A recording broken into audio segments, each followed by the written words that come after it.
What's going on, everyone? Welcome to episode 4 of season 2 of Rebel Roundtable, the first official podcast of Rebel Sports Network here at UNLV. I'm your host, Maia Palacios, here with my co-host, Thomas Gobbo. So sorry. Just mispronouncing my name, and we've been doing this for a semester and a half already. Oh, if you want to talk about that, no, yeah, we're good to go. This is take 3 of this episode, guys. Yeah, take 3. But, and I said it right every other time. Yeah, back. Excited to bring you the content as usual. You don't seem excited. Special guest with us. Go ahead, introduce yourselves. Hello, I'm Ariel Meza, producer of the Huddle, and I'm excited to finally be on the podcast. Got ghosted last time. No, you didn't. I'm Maia Perez. I'm the host of the Huddle, and yes, I'm happy to be here. Yes. So, the Huddle was one of the first shows of Rebel Sports Network. It was actually like the pre-first show, but we'll get into that backstory in a little bit. But first, let's get into our UNLV Athletics, who had yet another eventful week. And we'll start off with golf. Our men are currently competing at the Southern Highlands Collegiate in Las Vegas. They started competing yesterday for us, which was Sunday, and they'll be competing until Tuesday. So by the time this episode comes out, we'll already have the results. You guys ever golfed? Mm-hmm. My dad golfs all the time, or used to golf all the time. He used to drag me along, and make me play. I don't like it that much. Oh. Really? I like golfing. I used to golf when I was little, and then recently, but not that much. Mini golf. Okay. Yeah, that sounds fun. But yeah, our women were competing at the Westbrook Invitational in Peoria, Arizona, and they ended up tying for 7th.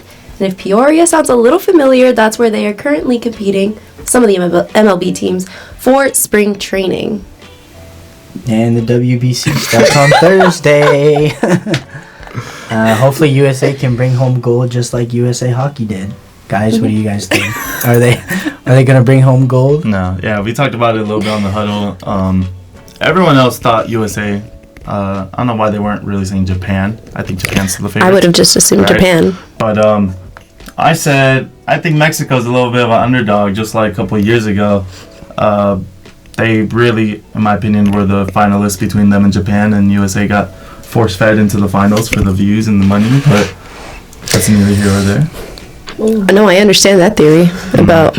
But, I mean, they are a super team. I said this on the Americans always put together Avenger-level squads when it comes to national sports. Everything, right? Besides soccer.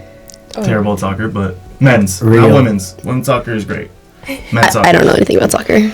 I just know Christian Pulisic, that's it. Terrible, I hate him. He's like the one player I cannot stand. Okay.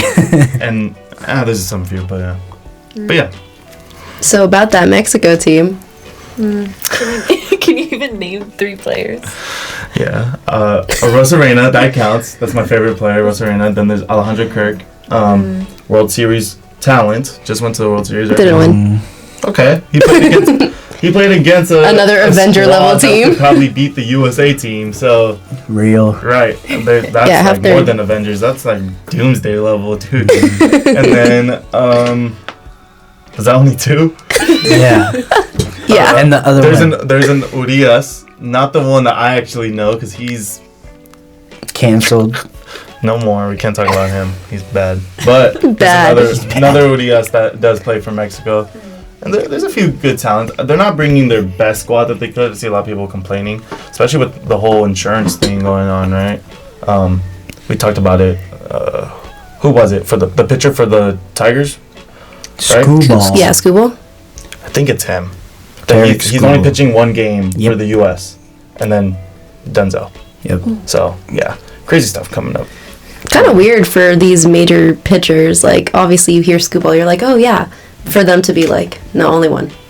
Yeah, because they can't risk their arms for the. Well, yeah, it's money. The clubs don't want to let them, and this is what I talked about. Like, you see a lot in other sports, especially like soccer, because they consistently play international games. Even basketball with the Olympics, but baseball is not much of a. Only recently has it become like a national or international competition, and I feel like the WBC is bigger now than it ever was.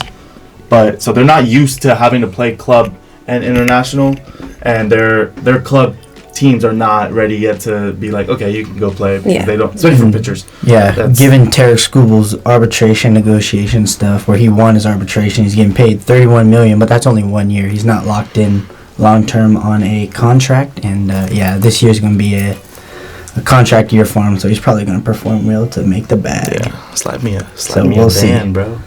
Yeah, Not even that, just with the injuries alone, just the Dodgers alone last season had their whole injury list. So I understand. And we still won. How do you feel about that? not even going to get into it right All now. right, yeah. We'll revisit that next season.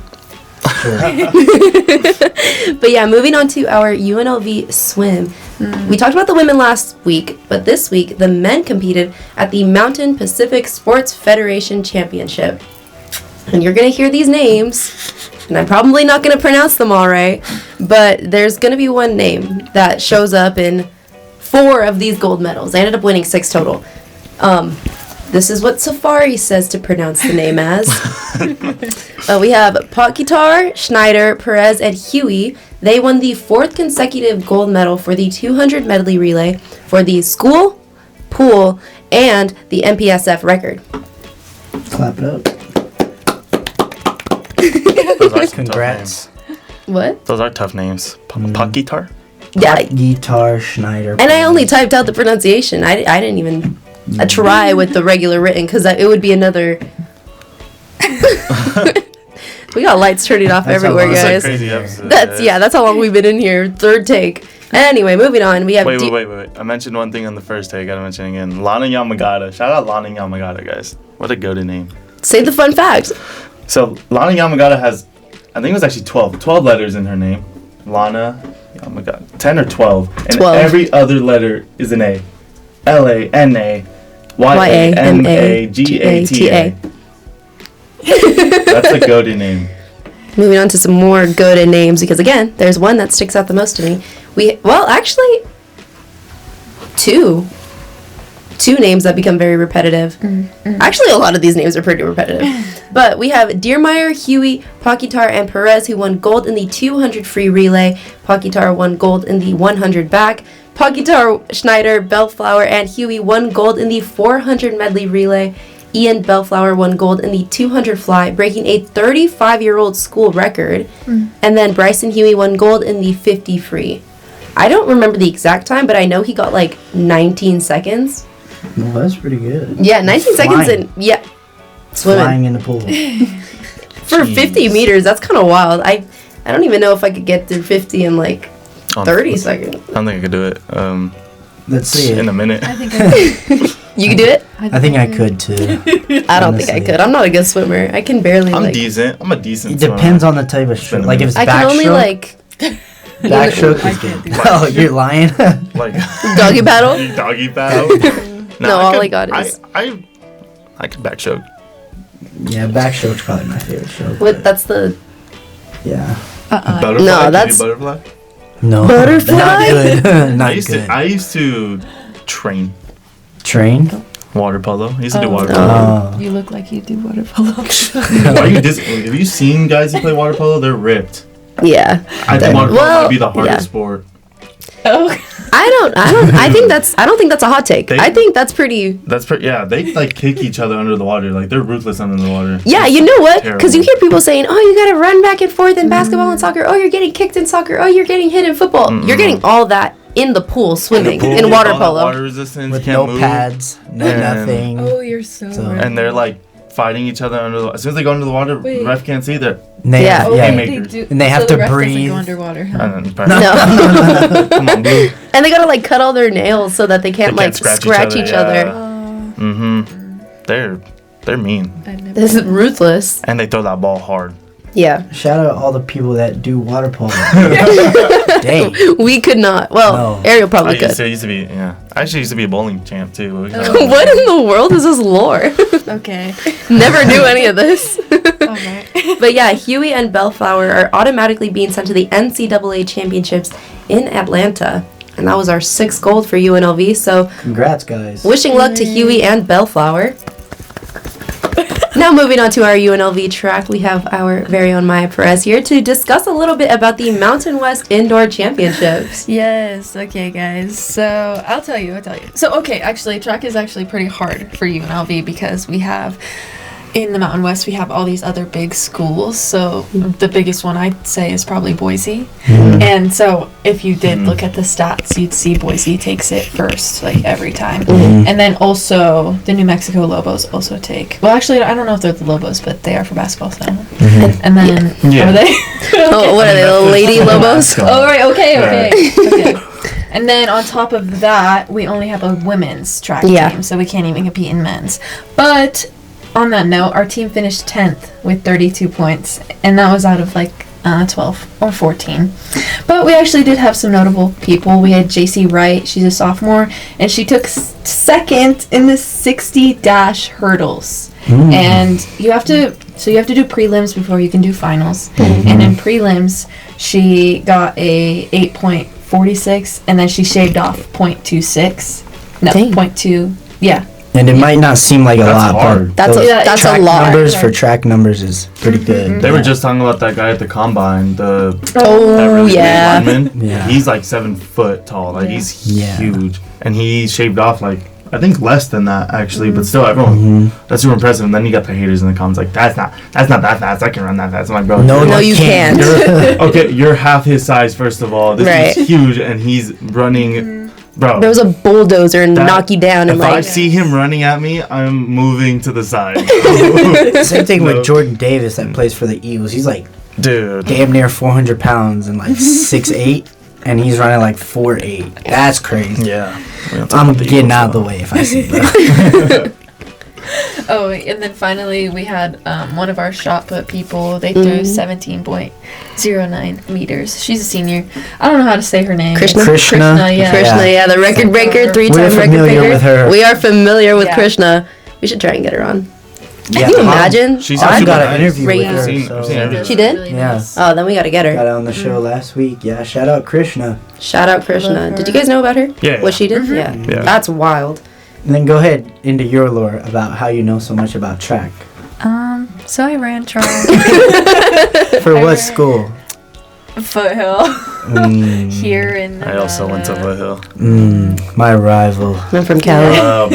Bro went to Coronado. I did go to Coronado. Nado. What events did you run? I ran the 400, the 800, the 4x4, and the 4x8.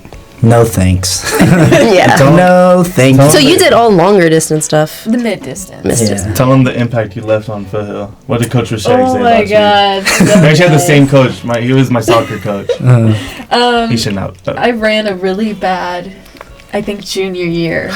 And I wasn't improving at all. So they now call people who, if you don't improve all year but you hold your standing, they call it a Maya year. Oh. Well, you left your mark, so. But you improved senior year, I'm assuming, right? Yeah, I did. Yeah, so nice. maybe that's like good luck for them. Like, you're not improving this year, but you'll do great next year. Yeah, I like to look at it that way. Yeah, that's what we'll look at it. Rashek told me, that's the coach. He told me on my senior year when I failed the pacer test. He said, "You're a senior. You know exactly what you're supposed to do." He's like, "Why should I keep you on the team?" And I was like, "You're right." But then I told him.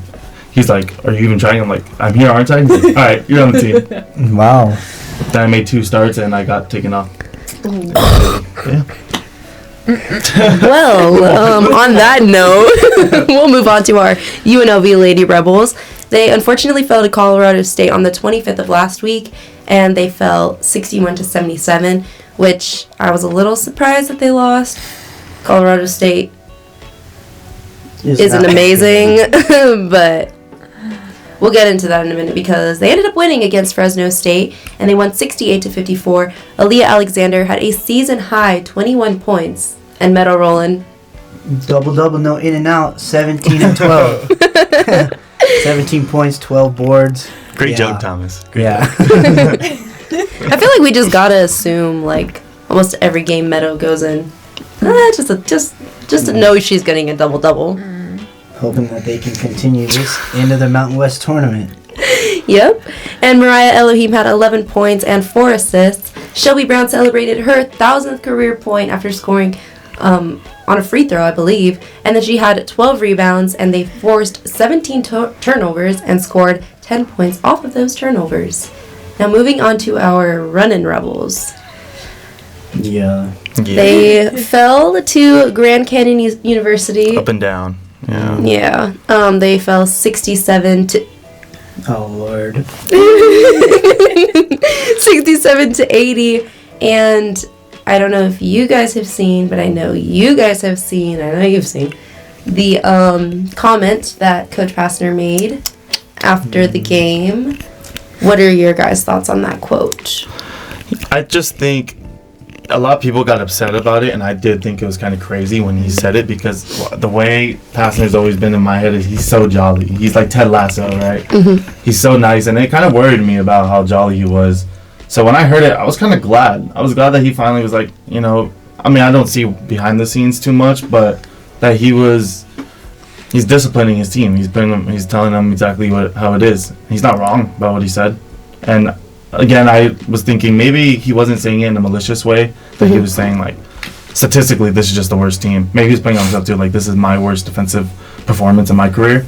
But I understand that it's kind of a bad look too, because you never want to throw your team under the bus. That's a bad look for any coach. It's selfish too, but I don't think he was trying to be selfish or rude. He was just saying it how it is. Right. Yeah, you can definitely lose a locker room with comments like that, especially when you have a lot of transfer guys that, they think they're, I guess, for quotes, better than everybody else when you transfer somewhere, and then you all try and build a culture being the star player at somewhere else than coming here trying to be the star player over here. But that's not how it works. Everybody's got to do their, like, for football 1/11, for basketball you're 1/5. So yeah, but and I understood the comments, like he was in the heat of the moment, but I don't know how I felt about that. I don't think the team took it too poorly though. It doesn't seem no, because they came back and won against Reno. So maybe they took it exactly the way they needed to. Exactly. I think it worked. Yeah. Because they looked much better against Reno. But yeah, saying that, your team, that, your coaching staff has put in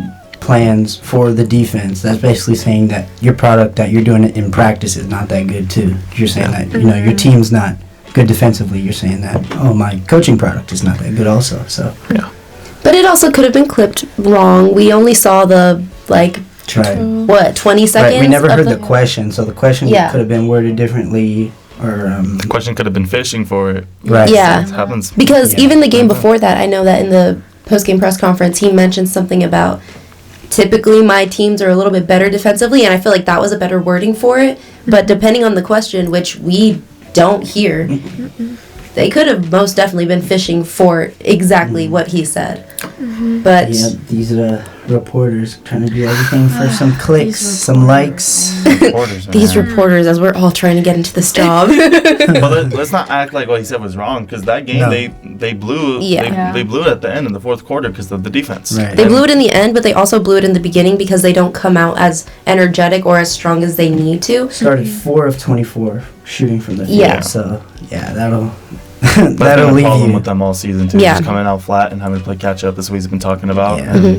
But they do good in the second half. Yeah. Coming back, it's just having a better. If you start better, you're ultimately in these games and competitive. If they had the same start in the first half as they did in the second half, I think there's no question that a lot of these games and a lot of these losses have been close. Maybe not the GCU one, but Colorado State was close. So I know that if they came out as strong in the second half, they're in the first half, then I think that half these losses would not be losses. We've seen that this team can beat anybody, but they can also lose to anybody. That's why they sit, right in the middle at 15 and 14 now. Exactly. It makes no sense to me that they can go and beat Utah State in Logan.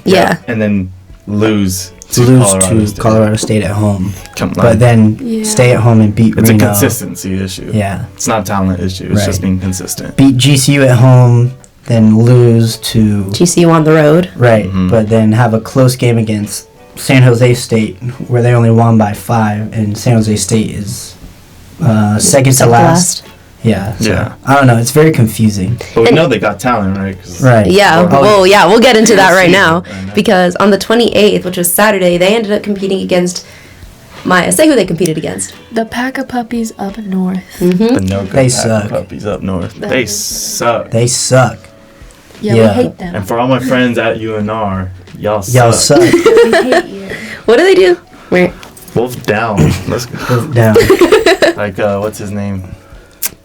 Oh my God, I forgot. Not Jaden Thomas. On the football team, the wide receiver. He did it when I went to Reno. He was throwing a wolf down to the fans like crazy.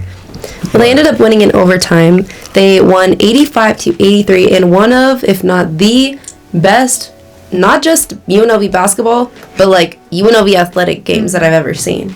100%. And yeah, Jacob Benarbi had 15 points, Tyron Jones had 12, and got sick in, what was it, the second half? Yeah, but he was sick even before this game. Ever since he got back from Air Force, he's been... Well, he's been sick, but he got sick. No, yeah, I think it was in the first half because I was out there. I wasn't out there on the second half until the end of the game, and I was sitting on the side, and he just ran right behind me.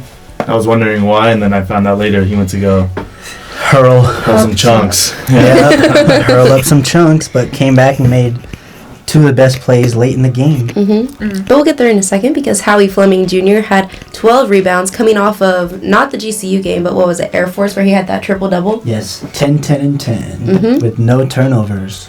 And then probably, I'm not even going to say probably, the star of that game, Dre had the Mountain West leading scorer points with 42 points. Mountain West Player of the Year, book it. 100%. Book it. Well, we'll insert a clip of that because Pastor discussed that in his media avail that if it was on any other team that was a little bit better at winning, no questions asked, Dre would be Mountain West Player of the Year. But there's still a little bit of controversy considering that UNLV is, what, 7? Yeah. I believe 7. I mean, they are 15 and 14, one game above. That's exactly one game above 500. And it wasn't just it was multiple players that have been sick. We said Fleming was also sick. I think Fleming is the one who said he's been sick the post game, since Air Force, which I said it might be frat flu, but it might also be elevation sickness. Yeah. Because a little more lore of me here. I used to live in Colorado for school.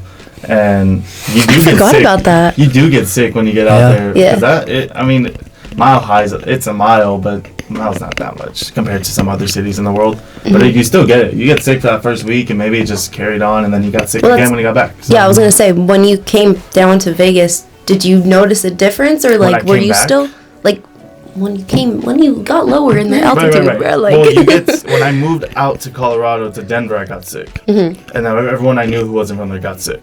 And then, maybe I did get sick when I came back too. So you had to sick there and then sick back. Yeah, I had to deal with it twice. So yeah, but you got to take into account that they're doing also running and conditioning too with practice. So that's even worse. Definitely a back and forth game. Flu game for him. Yeah, but Walter Brown gave UNLV the lead, 83-80 with the layup, and then Rollison, I don't know, tied the game for UNR. It doesn't matter because we won anyway. But then Tyron, in overtime, made the winning layup and then deflected a pass to send the ball out with 3.9 seconds left. Yeah, he doesn't make that play, though, without the pass from Howie Fleming. Yes. He's throwing the ball 40 feet down the court and, making it easy for Tyron Jones to get the one-on-one against a much smaller defender to lay it up and in. Got us the win. I was actually... Yeah. Dog. I was actually a little bit surprised, though, because Emmanuel Steffen didn't play at all. Al Green only got in overtime, I believe, right? Or to save Dre in the end of the second half. But I just kind of wondering why, like, almost everyone was in foul trouble at some point. Yeah. People asked him why, you went with the shortest rotation of the year. He was just like, he knows the intensity of this game, and he's put the players in the game that honestly deserved it and put in the most work. So it worked out. Yep. Do we have a clip of that? Maybe. If not, it'll be in right now. But yeah, moving on to UNLV softball. They competed at the ASU and GCU Classic, and on the 27th, they competed against UC Riverside and Arizona State, unfortunately falling in both. But then on the 28th, they won both games. They played Eastern Illinois and won 9-0. Natalie Turner with a solo home run in the third. Kiana Chavez with a double to extend the lead to 3-0. Rachel Cook with a solo homer in the fifth to get the lead to 4-0. And then... Of course. Bree Williams! Never met the girl, but I'm already... Get her on. I'm already... Yeah, we'll have to try. It's just a little... now she could have MLB teams calling her, by the way she's hitting. Yeah, I feel like every time we report on her... Dodgers. Bree Williams. Home run. Dodgers acquire Bree Williams. But yeah, she had a 2-run homer and extended that lead to 6-0. And then in the 6th inning, they got the run rule win because they got 3 more runs, and then they ended up winning 9-0. Then later on in the day, they played UC Riverside and won 5-2. Kiana Chavez with an RBI single, leading 1-0 in the first. And then top of the second, they scored 4 more after 2 hits and a Highlanders error. And then UCR got 2 runs in the second, but it doesn't even matter because both teams ended up being scoreless after that, and they won 5-2. And then they played on Sunday against Wisconsin and lost 0-8. But it's all right. That's okay. Because, moving on to our Hustlin Rebels, my probably favorite team. Yeah, without a doubt, your favorite. Yeah, my favorite team. But it's just because I'm, like, close with all of them, so I've, like, got that maternal instinct over them, you know? But yeah, on the 24th, they played against Western Michigan, and they won 9-5. Really quick. I will be asking you guys your stars of the weekend. Well, I guess week for UNLV baseball because it kind of extended over the whole week. Last week, I had Drew Berrigan, Aiden Garcia, Jaden Sanchez, and Nin Burns II, and you had... Nin Burns, Marcos Rosales. Fish. And... Huh? His nickname is Fish. Jack Salmon. Oh, yeah, Jack. That's right, yeah. So, going back to the Western Michigan game, Johnny Rodriguez had a solo homer in the second, and then they had a 5-run third inning. Like I said last week, these guys love to score. Just casually. Casually, yeah. Marcos Rosales with an RBI double, Aiden Garcia with a sac fly, Drew Berrigan with an RBI single, and then Rodriguez again with a 2-run double, giving the Hustlin Rebels a 6-0 lead in the third. Are you guys thinking about coming to a UNLV baseball game? Maybe? Oh, yeah. Yes. I think they're having a giveaway. Oh, it'll already be too late. But they're having a giveaway, I believe, tomorrow. They're giving like a vintage pennant. Is that what it's called? Yeah. Pennant, yeah. Pennant? Yeah. What time's the game at? 6:05. I will be appearance. Go before the basketball game. I got another soccer game, but At what time? 6. Yeah, then Western Michigan scored in the 5th, but Drew Berrigan homered again. Sorry, that was my foot. Homered again. So the score was now 7-1. And then the Broncos scored 4. But it's okay, because Jace Evangelista came in to relieve LJ Manning and closed out the win. I might have an interview clip with them after that game, and it was with Jace and Johnny, but remember I was talking about the chemistry on that team?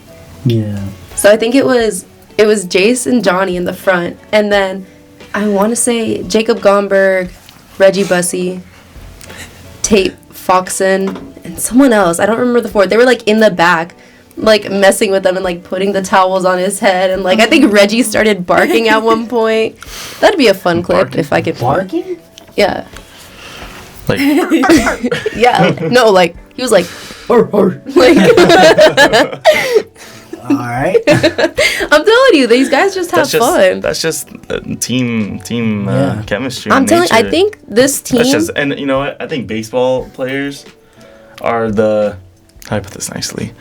The weirdest. No. And closest, but like yes. they're the weirdest of all. Because yes. in high school, a lot of people make fun of soccer players, especially in the U.S. But baseball teams I've heard around Las Vegas are crazy. Guys, I think I saw 2 of them kiss in the first week. Yep. Not like on the mouth, but like I think he tried to go like on the cheek. Yeah, they're very close. I was gonna say that I think baseball, and specifically here, like UNLV baseball has probably the best chemistry of any of the teams that I've seen. Yeah. Just from like, I mean, I wouldn't necessarily say an outsider perspective, because when I'm at the games, like we're in the well, and you could just look in the dugout, and you can hear them like all joking with each other. Mm-hmm.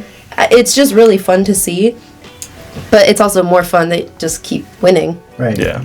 Makes for a winning culture if all you guys are close and have great teammate chemistry. So, keep being weird as it'll keep leading to win. So as we're talking, I'm starting to realize like, our athletics are pretty good besides I'm not gonna say they're not good, but like of the top sports, women's basketball is good, softball is good, baseball is good, football is good. Sounds like you're missing one team. And then basketball, it's just they're I feel like they're good. It's talent. just their record doesn't make reflect. But it's funny considering our school all time is known for basketball, men's basketball. Mm-hmm. So it's kind of funny that we're on the come up. It's good that we're on the come up with all these. Yeah, especially after that UNR game. Everybody else described it a first-year rebuild for UNLV, and then 15 and 14. So you can't expect them to come in, especially coach, to come in first year and a bunch of new transfer players. You can't expect them to come in and win every game. Like that's just not going to happen. And that's exactly what he said when we interviewed him last. Was that, in his words, what comes first, the chicken or the egg? Like, we need the students. And he also said that the Mountain West is underrated as a league. Oh, for definitely. Basketball. It's a good basketball league. And he said he's coached in the ACC, the MAC, the American Conference. Yeah, he did say it twice. He was clip farming. He's always clip farming. But yeah, he coached in the ACC, and who's in the ACC? Duke, North Carolina, Clemson. Just other top-tier basketball programs, but he said this is a very good competitive conference, and they just need the fans. Coach said it. They need the fans. The MVP of the Reno game is the fans. Right. And Dre also said after, if you like that game, how can you not want to come watch Exactly. more? So we gotta get out there, guys, and go watch some basketball. Right, support the Rebels, as they'll be having home games in the Mountain West tournament next week. Yeah. So But guys, going back to the Hustlin Rebels. Don't roll your eyes, bro. Let me tell you the score. And go to the Hustlin Rebels. And go to the Hustlin Rebels games. Let's start going. Thank you. But on the 25th, they competed again against Western Michigan, and they won 16-1. Jesus. Yeah, I mean, I was there for that. It was like I left by like the third inning. They were already winning 10-0. Wow. Yeah. Yeah. And then my guy Nin Burns had a home run. I mean, he crushed that ball. Yeah, but that was the game that like the first 2 innings were like kind of boring, and then me and Will left and went to go to class, and then had to come back 45 minutes later, and there's a 10-run lead. Right when you guys leave, all the action starts piling up. Maybe you're bad luck. No, I work most of the games, and they win almost every other game. Okay. Not too much. Anyway, Johnny Rodriguez had a 2-run RBI single in the first, and then they had a crazy second inning that I was not there for, but I was there. We know. One half of Rebel Roundtable was there. It was a crazy second inning. Drew Berrigan, the name that I feel I'll be saying a lot this season, had a 3-run homer. Casually. Yeah. And then who followed? Nin Burns the second. Yeah, how'd you only remember Nins? I mean, he might have hit that to Arizona. That's how. I don't think anybody could have forgotten about that. But yeah, you can't forget Drew's 3-run. Yeah, I don't know. A solo homer has like a lot more aura, I guess. I don't know. Then 3-run homer. Yeah. Clip that. Cause what do you mean a solo home run? You're the only one running around the bases, and you're like. I guess, but you score more with the 3-run. Well, yeah, but I'm just saying for aura purposes, I guess. I don't know. No. Well, obviously you want to hit a grand slam. Right. So it's either like a solo home run or a grand slam. But like a 3-run is closer to a grand slam, isn't it? Well, yeah, but I don't know. For aura purposes. I see what I feel like you're still aura farming because you're like, like you're the guy who brought these other guys home. Right. Like you're running around the bases, you see these 2 guys at home waiting for you. Like if it was like you're the only one, but like it was an infield home run, and you're just fast and like beat. Which I think Nin could do. That might be that might be more aura, but yeah. I don't know. I think you're alone on that one. I don't care. I'm staying on business. I'm gonna say the 3-run homer got it for me. They extended the lead 7-0 in the second inning. Yeah, and then Western Michigan got their 1 run in the third. 1. And then Jaden Hurdle and Reggie Bussey had RBIs and aggressive base running that extended the lead 11-1. And then Fish, Jack Salmon, RBI single, Gavin Taylor with a 2 RBI double, Nicky Garatino with a RBI walk, and then Cooper Chef with a sac fly, ending the score at 16-1. run rule in the 7th. So they put 2 touchdowns and 2 2-point conversions on Western Michigan. Yikes. That is rough. Yeah. That should never. I'm not gonna say never or should happen, but keep it happening for UNLV. Keep it happening, yeah. Yeah, keep it happening for UNLV baseball. Should it happen for Western Michigan? No, but are we glad that it did? Yeah. But moving on to Santa Clara, they had a 3-game series against Santa Clara. They went up to Santa Clara, and what a series, though. Yeah. I mean, they're highly doubted in this series, going to Santa Clara and got the win. Got the series win 2-1. The first game they won 5-4, and what name? What name? Dra Gibbs-Lawhorn. Yep, thank you. With a 2-run homer in the first.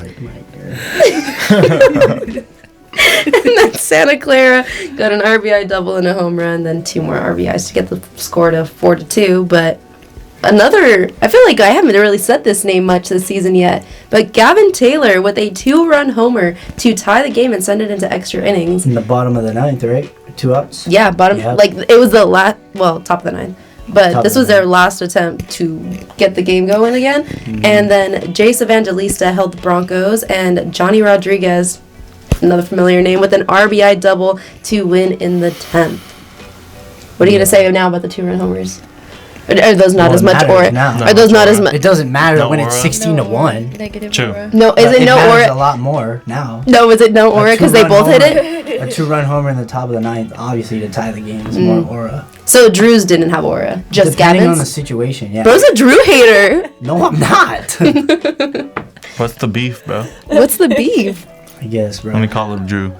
I'm gonna tell Drew after this. All right.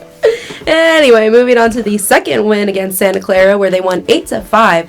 Cooper Chef delivered a bases-clearing double that gave UNLV the early lead at 3-0, and then Gunnar Myro had an RBI single for Chef to score 4-0.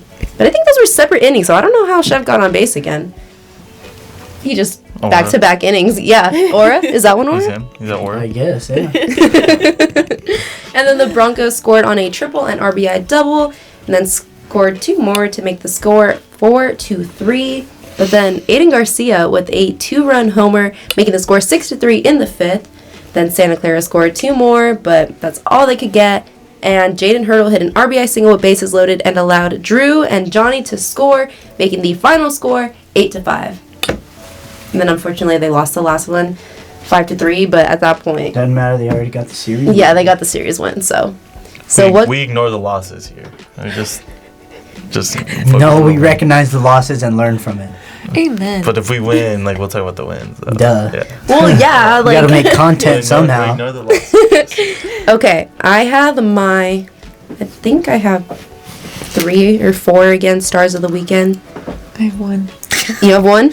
Okay, who do you have? There was a lot of names, but I stuck with Johnny Rodriguez. Hey, look at that. But I have a completely random reason, so you go first.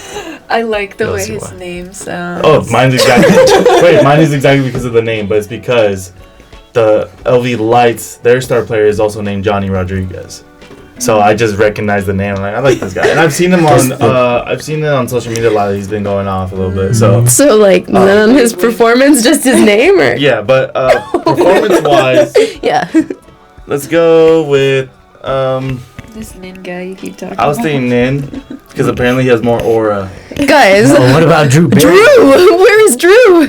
I got a Drew, but he's been hating. So yeah. So you have 3? Drew Berrigan, I guess I hate you. I was gonna ask him if he wanted to come on. Yeah, I guess I Drew, I don't like him. I don't know. We don't hate you. They created the narrative that I don't like you. If you want to get on the huddle, we don't hate you. We'll invite Miley because she's a fan, but Thomas will not be there. I don't know. So Johnny Rodriguez for Maya, Johnny, Nin, and Drew for Ariel. Yes, let's go with that.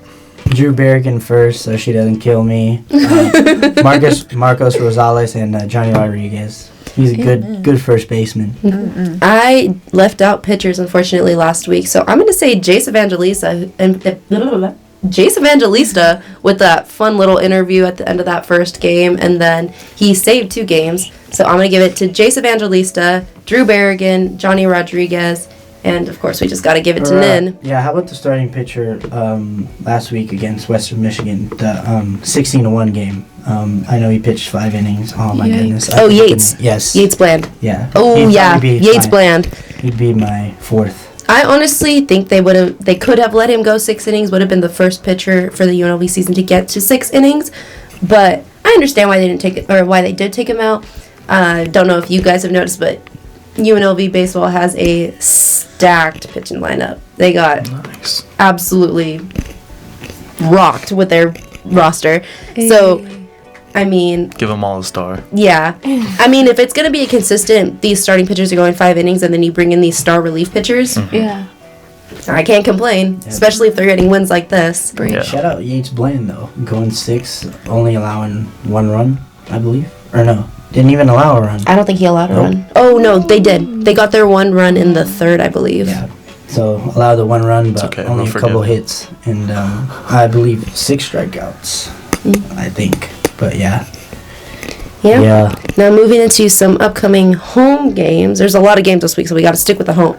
By the time this comes out, it'll be Wednesday. So, Tuesday has the baseball versus Northern Colorado, and that'll go into Wednesday. And then men's basketball has their senior night against Utah State. Yay. I mean, are you going to that one to work it? Probably not. We talked about this situation. I'm no longer going. Called out. Okay, I will post pictures. I'm going to go. I will be supporting from the comment section. Yeah. The student section? The comment section. Comment section. I have soccer. Oh, comment. I have soccer games. Oh, that's right. We have soccer games. But maybe I'll pull up after, actually, because the game's at 8. We'll be done by 9. May catch the second half. Yeah. Mm-hmm. Yeah. Hopefully it's another. Hopefully either we're blowing them out or it's a close game, because that was really fun last time. Yeah, definitely. Really I think I definitely lost my voice. Tyrant saw my story and liked really it. Hard So not to react on the sideline. Being a reporter. Bro, I tried to be very unbiased. I was down there sitting there like. Yeah, my throat was so crazy. raspy after because I just completely lost my voice. Yeah. But yeah, going into Wednesday, we have our Lady Rebels hosting the Boise State things. And then Thursday, Swim will be having their Last Chance Invitational at 4 o'clock, I believe. And then Friday through Sunday, we have our UNLV softball competing and hosting the Red and Black Classic. Mm-hmm. And then on the weekend, our women's basketball will be starting up with their Mountain West tournament. Yep, senior night Wednesday, and leading into the Mountain West Championship. Hopefully they can win it and do damage in the NCAA tournament. Yeah. But the most important section of this episode, the entire reason that we have our lovely guests with us, I just want to know what kind of was the background getting into starting up the Huddle, because this was like the first show, right, for you, Rebel Sports? Yeah. Like even before, yeah. Yeah, even before Rebel Sports and that. It's kind of funny. So it started almost a year ago now. Yeah. It was spring last year. Mm-hmm. Dang. That's crazy. I was like, why are you shaking your head? It's spring last year, and I was just thinking I wanted to really, because my dream is to be on this show like First Take, where you get to debate sports. That's how I got into this in the first place, was arguing with my cousin about sports. And then that's when it clicked to me, like, I could do this for a job. Mm-hmm. So I really wanted to do something that was more than just packages, where I could show off, ball knowledge, talking sports. Over a long period of time instead of just like a minute and a half. Exactly, that too, and debating and putting your opinion out there. So I got some people together. Harrow, original lineup was Harrow, you as the host, Harrow, Kyle, Ethan, Brandon, Johnny, Jordan, Rivera, yeah. So, and a few other people I reached out to. Will Lewin didn't want to do it.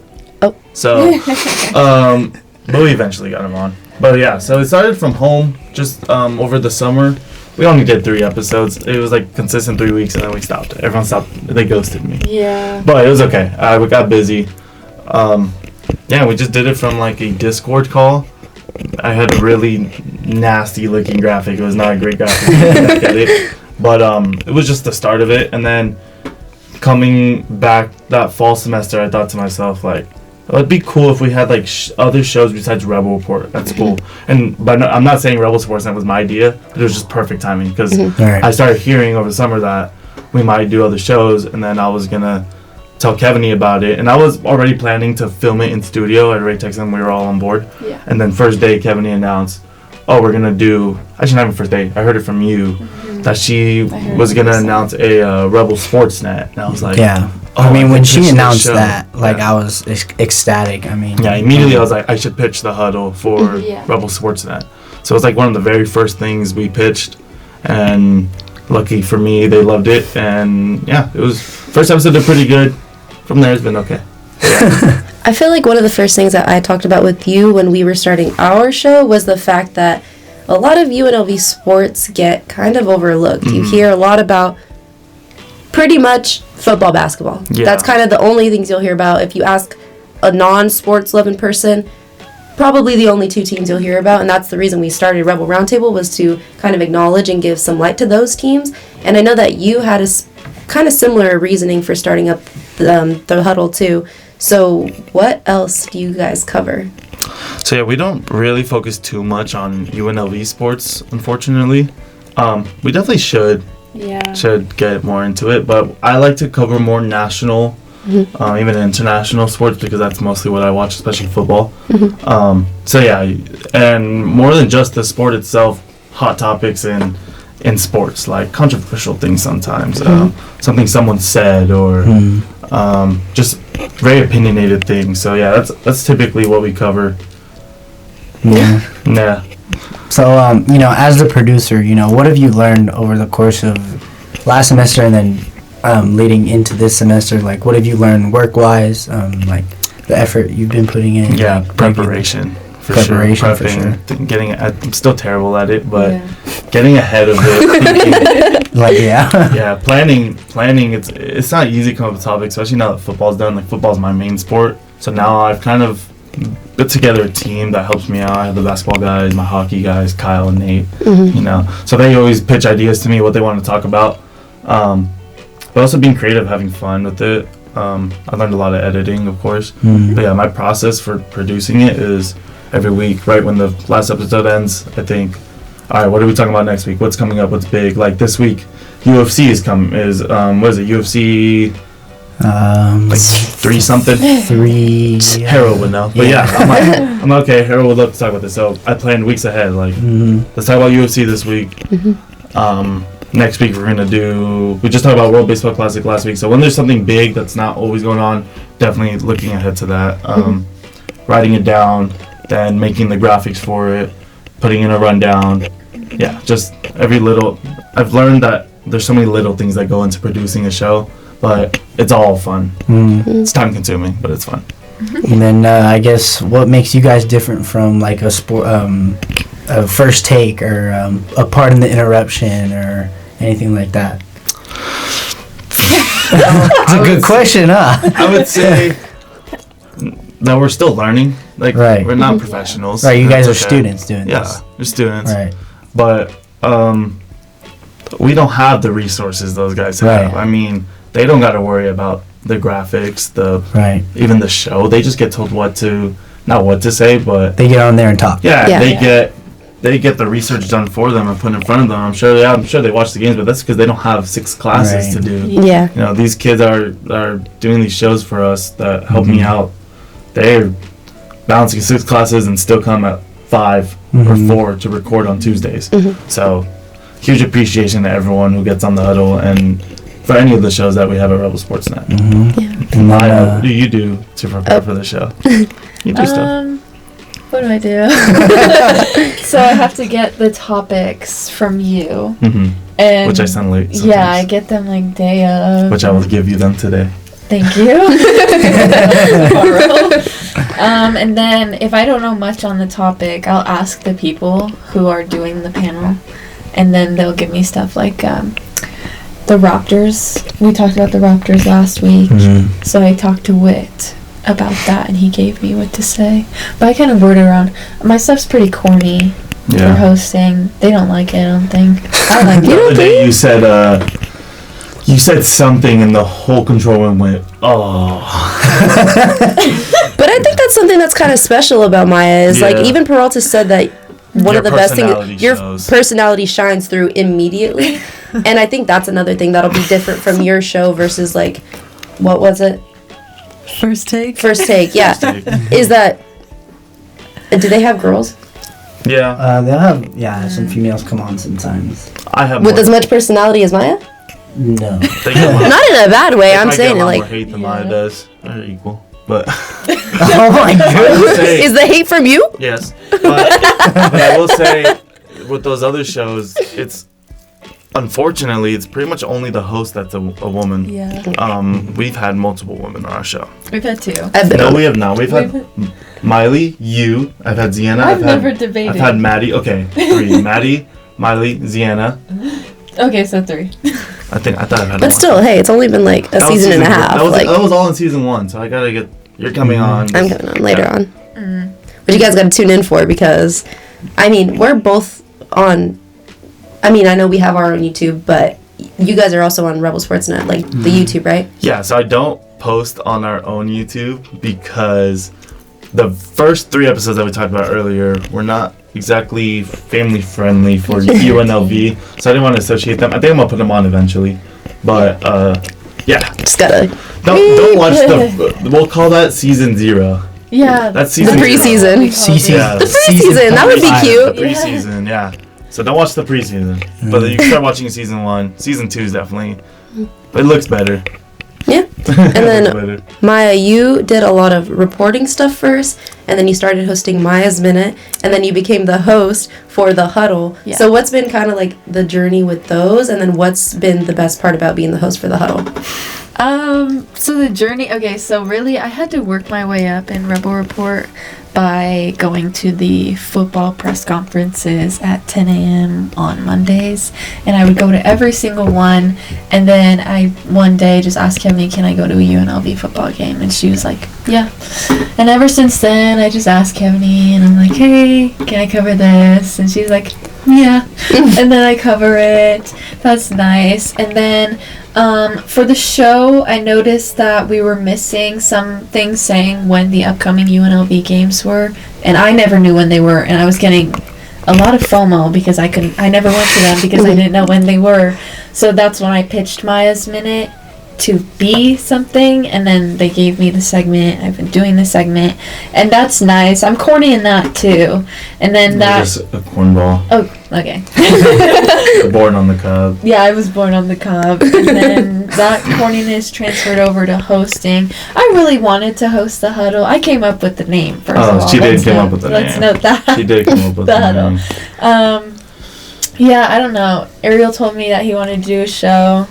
I came up with the name. And then now you are in charge of social media. Yeah, and I'm taking a bigger role in that, and I don't know. It's been a journey, but I love it. I love hosting the Huddle. I love being corny. I don't care that they all go, It's good. It shows well on camera. Yeah. I mean, that's what we all see on the socials. Like, if I'm clicking through my stories and then it's like the Huddle, like for Friday or whatever, and it's always Maia starting it off, and you're always just like, like you kind of just got to sit there and watch it, and you're just. That's I think the best thing about Maia is that her personality really just kind of traps you, and you kind of want to watch the rest of it, and you guys. And I know who you're talking about, who like will say stuff like, "Oh, like she said that," but it gets the audience. So what's the problem? Glaze. All right, bro. No, but I definitely. There's the door. I've been wanting to get Maia more into the actual conversations. Like I wanted, because it's right now pre-recorded and then we splice them in. I want you to be sitting at the desk and arguing with them or interrupting them when they say something crazy. So yeah, we'll work on it. The future. Yeah, well, about the future. Any future plans? Right, I was going to ask you guys as a last question, any goals for this? I really wanted to get either Palacios or Mullen on the show, or we talked about getting Jet on the show. Yeah. Someone from UNLV. I specifically wanted Mullen to talk about, I'm a big Cowboys fan here. So if Mullen actually coached Dak in college, so I wanted him to comment on that, but now the season's over, so maybe we can still get him to talk about the future of the Cowboys or NFL in general. Or Palacios and talk about the NBA, obviously we're going to have them talk about their teams as well. But Mullins actually was on ESPN before he came to UNLV. So and Palacios was on TV too. Right. And they both do Red Zone now with Paloma at Fox 5. So I think they'd be great to have, or a player like Jet. And then I've been in contact with the player, first round draft pick from the Buffalo Bills. Oh. So I know his cousin. Little sneak peek. Hopefully. Maxwell Hairston. Yep, Hairston. Mm-hmm. Yeah, I just want to get some sort of guest. I like how you guys get guests on your show, so that's the goal. And then just getting better with editing, putting more B-roll, putting more graphics, making it more fun. So Yeah. that's the big goal, and then getting you two on there pretty soon. So I mean, we were on last season, so now we gotta get you to tune in for next episode, whenever that'll be. a couple weeks. We'll do baseball. Yeah. When the regular season starts up. Yep. Should be soon. And my guy Paul Skene's gonna win the Cy Young again. Hopefully. I hope so. And the Dodgers will win the freaking World Series. And So we can debate about it on that. yeah, well, yeah. All right.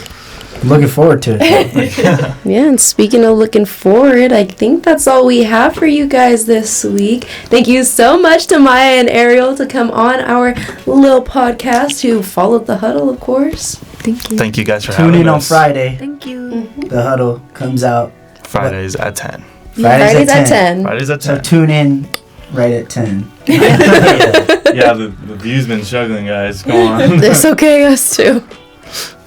Tell the tape is taking over. Yes. That was such an awkward laugh. Well, I have been your host, Maile Palacios. And I've been Thomas Gobbo. We'll be continuing to be Thomas Gobbo. And yeah. You guys want to sign us off? How we do that? Trevor Lewis just Whatever go. you want. Trevor Lewis went, "Go Rebels."